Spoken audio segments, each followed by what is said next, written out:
Alright, so James Gunn's 8th and final film with Marvel debuted in theaters about a week ago. I saw it. I have a review up on my main channel, Zachary Movie Chat. Go check that one out if you want to know my full thoughts on it. But today, on my second channel, More ZMC, I am going to give you a ranking of every single James Gunn movie from the least to the best. And let me just say here, James Gunn is a director that really fascinates me. Most of his movies have these vibrant characters that have great interactions with each other, that they also pull out the emotions in you, and I think that really works for him as a director. And he's moving on to DC now, so DC's in good hands. This is a director that makes some of the best superhero movies out there. But which one's the best, I'm gonna tell you right now in this video. Like I said, subscribe, hit the like button, hit the bell. Comment down below your ranking of all 8 James Gunn projects. I'm including Peacemaker and the Guardians of the Galaxy Holiday Special because those were directed by James Gunn. Holiday Special I included in my 2022 movie ranking, so I figured I'd count it as a movie. Peacemaker obviously is a James Gunn show, so I had to include those in this list. If in case you were wondering, why is there 8 not 6? It's because I included those 2 in the movies. And with that said, let's get started. 8th place goes to James Gunn's first film, Slither. Slither is right there, and that is a movie that really interests me because it looks like it'd be up my alley. You know, a bunch of alien creatures attacking people, and when it is that, in the middle of the film, it can be very fun, and when it's very fun, it works, and I enjoyed myself watching all these alien creatures go in people's mouths and kill each other. It's very Evil Dead vibey. It's there to be gross and disgusting and make you be like, wow, that's a lot of gore. On top of that, Nathan Fillion is great in the role. The cast is likable, but this movie's clearly lacking something.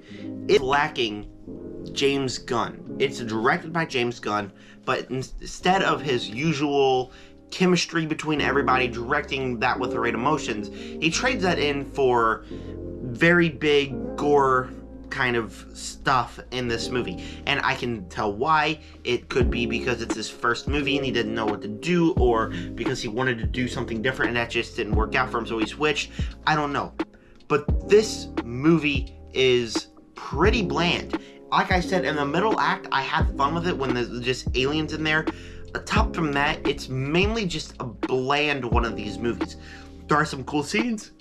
I liked it when the aliens were attacking, but if you look at James Gunn's movies and you see the Guardians films, the Suicide Squad films, Super, everything else, you'd go into this one expecting something else, and this one is just bland, and it's kind of hard to get through at times. The first half hour to 45 minutes is a slow drama where nothing even really happens, and when we get to the middle act, like I said, it was fun, but then the last act, it's just shooting people and gore to be gore. I don't care about the characters, I don't care what happens, because James Gunn didn't care about the characters he does in the other movies, and that is because he is playing it safe. And because James Gunn's playing it safe, it definitely doesn't feel like a James Gunn movie. It's definitely not as entertaining as other James Gunn movies, so that's why Slither had to go in last. Next up, we got Super. 7th place is Super, James Gunn's second film, and this is a massive step up from Slither. I watched this about a week ago, and I had a blast watching it. It's a comedy that tries to be as offensive as possible, and that just makes it hilarious. And because you're doing that, it makes it one of the most hilarious movies I have ever seen. I love offensive comedies.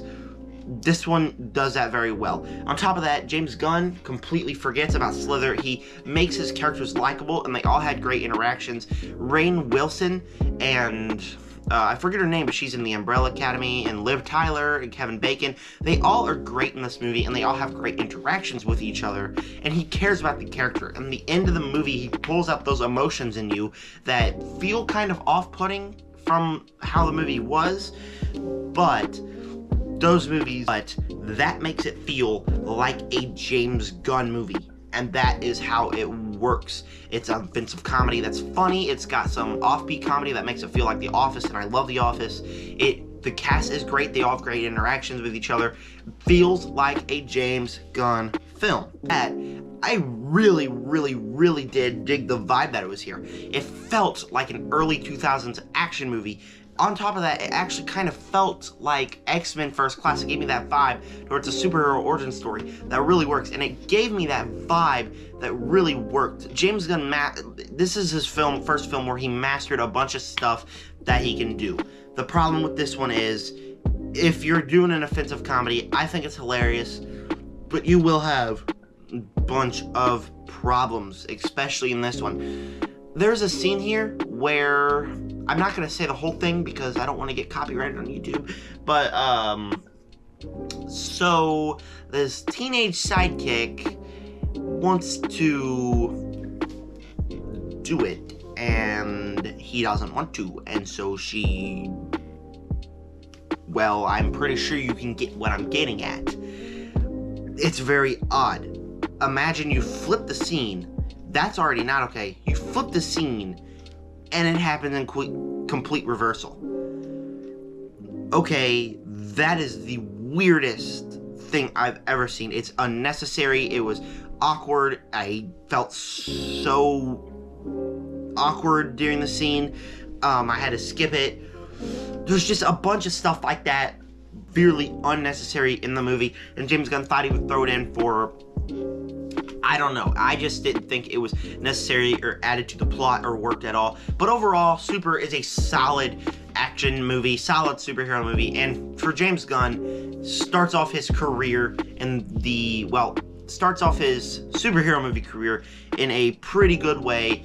That is funny, it's fun, feels like James Gunn. I enjoyed it. Placed Guardians of the Galaxy Volume 2, and this is a movie that right when I first watched it, I hated this movie. A couple times after that, I hated this movie. I think this was bottom of the MCU. And then, recently, when I started becoming a film critic, the 3 times I rewatched it, I've enjoyed it a little bit more. I like the cast here. This is James Gunn. The cast here has great interactions. It's hilarious. People say it has a mean streak. It does, but I think it's hilarious. I love all that stuff.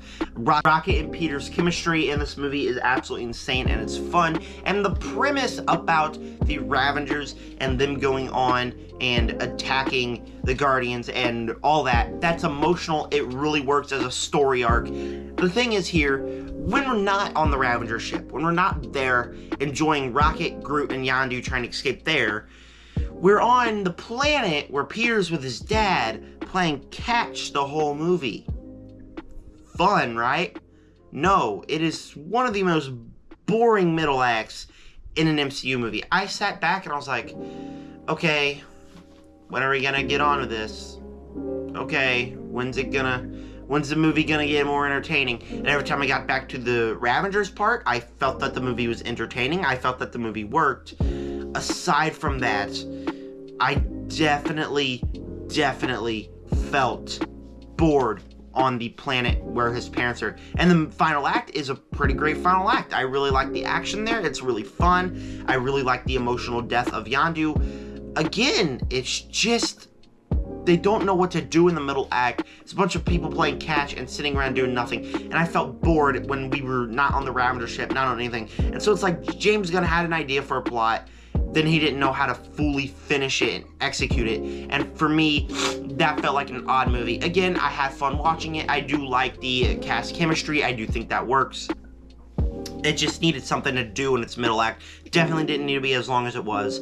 So that's why it's this low, but it's still a very fun Guardians of the Galaxy film. Guardians of the Galaxy Holiday Special. This is probably actually third place to me, but it is a holiday special. It's 50, so I'm going to give the other ones a chance because I don't feel like it would be right to have the holiday special be this low. It captures the Christmas spirit inside of the Guardians to where everybody has fantastic interactions. It's emotional.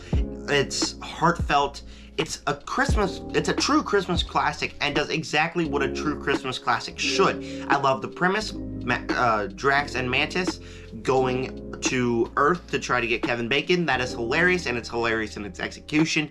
It's funny because it's a James Gunn directed project. He could have clearly just sat down, made this movie, and threw it on Disney Plus. Like, not even care. Oh, it's a holiday special, kids are gonna watch it, oh ho ho.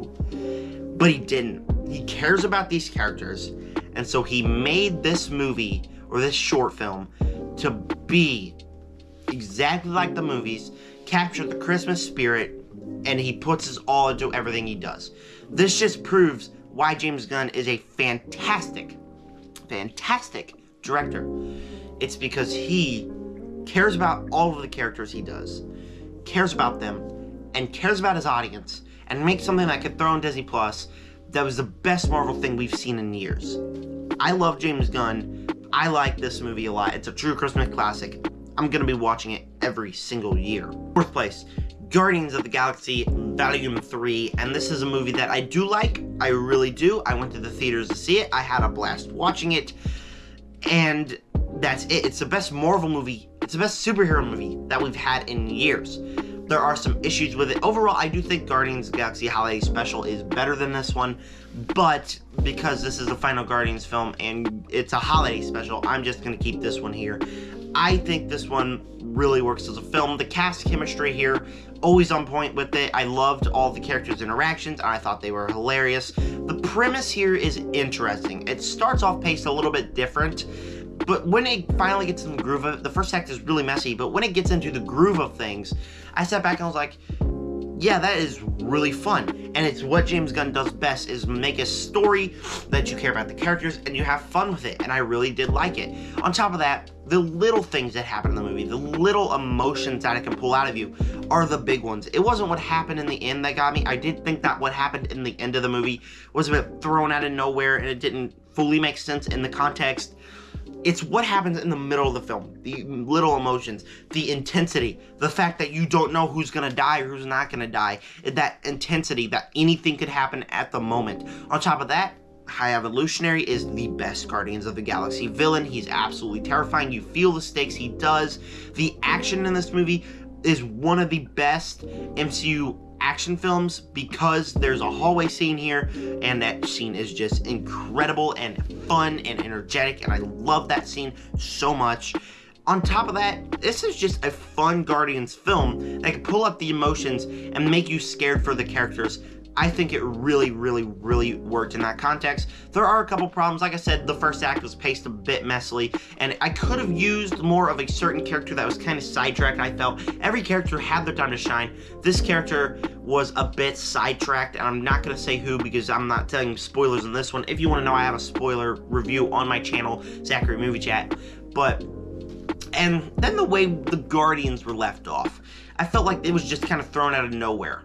Like, sure, it's emotional, but like, wouldn't it be better if it did something else? Like, it just felt like, oh yeah, we're gonna throw this in. And this movie did not feel like that type of movie to do that plotline. And so that didn't really work for me. Overall, it's a great Guardians of the Galaxy movie. It's not a fantastic MCU film. It's not even in my top 10, but I did have fun with it, and I know for saying it's not in my top 10, I'm gonna get a lot of hate for it. I did like the movie. I do think it's a good movie. I love James Gunn. It's not James Gunn's best movie. It's in 4th place, but it is a sure good movie. 3rd place, Peacemaker. James Gunn's first DC show is absolutely hilarious. The first half of the show, I could not get into. I did not think it looked good. I did not think it was fun at all. I sat back and was like, this is kind of boring. Then we got to the second half of the show, and I was all in. I loved every episode in the second half of the show. It takes all the plot lines, combines them together in a fantastic way. Peacemaker is always one of my favorite DC characters in this franchise, and so he was absolutely hilarious, played excellently by John Cena. This is a show that you would not expect to even care for the characters. This is a show that is about Peacemaker and a bunch of nobodies going on to fight aliens. This is not a show you would expect to care for these characters, and you do. You get to the season finale, and you feel those emotions. You feel the stakes. You feel the fun to where I was sad when the show ended. I wish there was a second season to watch because I loved it so much. This was the best show of last year. This is gonna be one of the best DC shows. The action's fun. The end of the show is fun. I liked where the show went. This is just a James Gunn project that I didn't think was gonna be great, especially after the first half. I was bored watching the first half of the show. And then the more we go on, the more I felt for these characters, and the more I wanted to see where they were left off. I wanted to see the next season. I want to see these characters, and I cannot wait for season number 2. James Gunn made a fantastic DC show. 2nd place, The Suicide Squad. And this is a movie that I recently rewatched, actually 2 days ago, and what can I say? It's James Gunn's best DC film. It's one of his best films. It's his best film since the first Guardians of the Galaxy. For these characters, and they all have fantastic interactions to where I was laughing so hard watching this movie because these characters had great interactions. On top of that, instead of just focusing on that, it focuses on being a superhero movie to where it feels like these characters throw into here and it feels like a superhero movie, not just a big part of grand scheme. It feels like something like X-Men First Class or anything else where it's just a one-off movie, and it works really, really well, and I really did like that. It pulls out the emotions in you as well. I never thought that going to the end I would feel emotions for King Shark right there, but I did. It does that so well. The action is quite well. The cast, like I said, is quite well. This is a fantastic James Gunn superhero movie that pulls at every string that you have and makes it the most fun. I think this is the most fun out of all of his movies. I had the most fun with. It feels like a breeze to get through. This is one of the most easily rewatchable movies. The villain is crazy. This is just a movie that James Gunn put out there that is his introduction to DC. He pulls off everything you can know that he can pull off, and he does it in the most perfect way. I love the Suicide Squad. In fact, I was tempted to even give this #1 because it really does work as that kind of film. I really did dig it as that, but I'm not going to give it #1 because #1 goes to The Guardians of the Galaxy.